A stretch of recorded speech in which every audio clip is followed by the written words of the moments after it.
اناقش مع حضرتك نقطة مهمة. بعض الزوجات بتقول ويعني ده كلامهم ما بين قوسين: انا لو حماتي مش موجودة في حياتي، انا رمضان وايامي كلها مش رمضان بس هيعدي بسلام. انا حماتي هي سبب المشاكل في رمضان. كل شوية تتصل بجوزي تقول له: طب انت مش هتعزمني النهاردة؟ ماشي يا امي، طبعا على عيني وعلى راسي، اتفضلي. مش هتعزم اخواتك؟ مش هتعزم مش عارف مين؟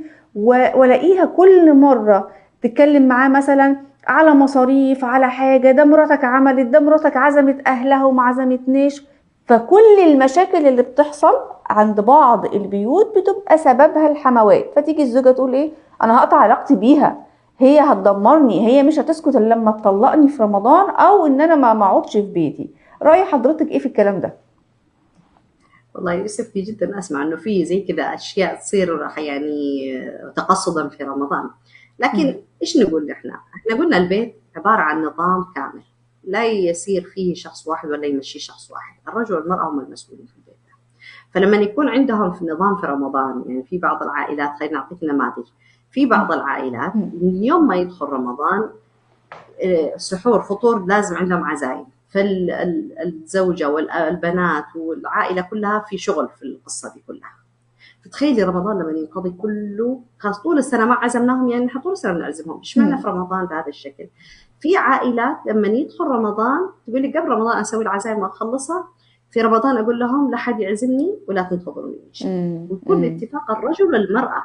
لما يكون المسألة هذه باتفاق الرجل والمرأة معناها هم 90% راح ينعموا بالهدوء والسلام داخل بيتهم، لأنه ما في أحد إلا هم وأولادهم فقط في ذا البيت في هذه الأجواء بظروفهم بإمكانياتهم بترتيب وقتهم وتنظيمه. طيب المرأة اللي تواجه حماة بهذا الشكل إيش لازم يكون؟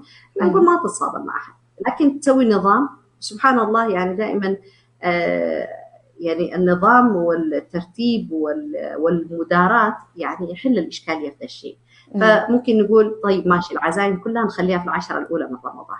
من اه. بعد 10 رمضان ما يخلص خلاص مم. ال20 اللي بعد كده ممنوع أحد يعزمنا ولا نعزم أحد، وخلاص نقفل على هذا الباب. كذا يكون إحنا رتبنا وسوينا جدول للعزايم، يعني خلاص حماتي مع مش عارفه ايش يوم كذا ويوم كذا ويوم كذا عزمناهم او نعزمهم مم. دفعه واحده نخلص من ايوه. الشغل ده، اه. واهلي نعزمهم كذا وخلاص نقفل على هذا الباب، لا يعزمونا ولا نعزمهم ولا نشتغل على بعض خلاص. مم. فشفتي الموضوع ده التنظيم، بس المراه طب لحالها ما التعامل تقدر.